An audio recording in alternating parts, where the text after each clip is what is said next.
In this video, we're going to look at how you can cast off for the neckline and sew it down on the inside. This is the beginning of the round, and for casting off, you can do it in the way you want. I prefer to do it just casting off regularly in ribbing and make sure that I don't cast off too tightly, so the sweater is possible to get over the head. Casting off in ribbing, I just work 2 stitches, and then the first stitch you knitted goes over the second stitch. So now you decrease 1 stitch. I work the next, which is a knit stitch, and do the same.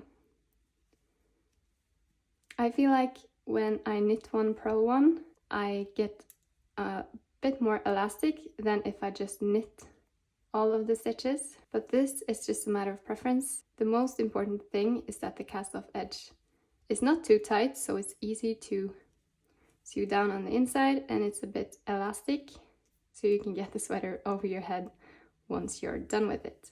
Work the next stitch, which was a purl stitch. Take the first stitch over the second stitch. Work the next stitch and repeat. And you do this the entire round. Now I've reached the last 2 stitches, so I'm just casting off until I have 1 stitch left before making that a bit larger. Removing the needle. When you're cutting the yarn, you want to leave an end large enough to use to sew down the neckline on the inside. So I usually just measure twice or something around the neckline, approximately like this, once and twice. Leave a bit extra before I cut the yarn.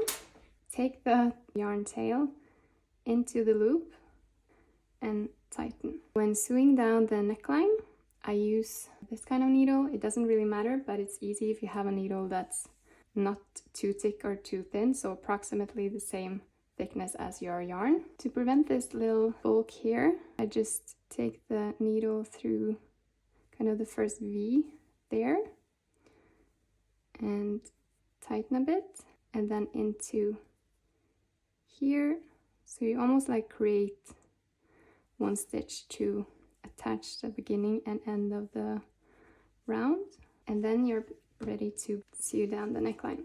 So the thing you want to make sure when you're sewing down the neckline is that you do it evenly, because it's easy for the stitches to get a bit crooked as you go along. So 1 V here is supposed to meet 1 purl stitch here.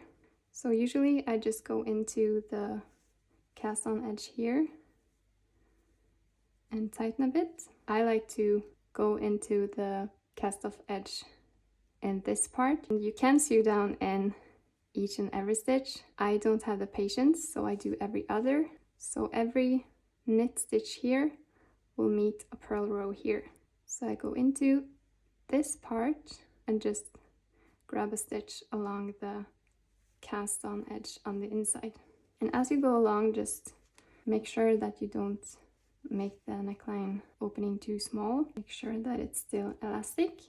And then you continue to do this all the way around, stopping every once in a while to make sure that the stitches meet at the right place.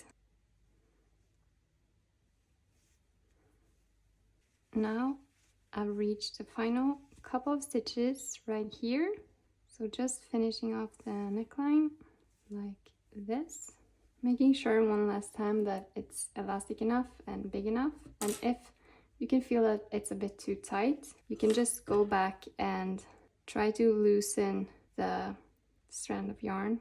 The last thing I'm going to do when I'm happy with the result is just to fasten the loose end. I just take the needle through a random stitch to create a loop, and then take the needle through that loop and tighten. You can do this as many times as you want before you're comfortable with cutting the yarn. Then you hopefully have a sweater with a finished neckline ribbing, and if you think it's a bit too loose here, you can also do an elastic band on the inside, which will be a separate video.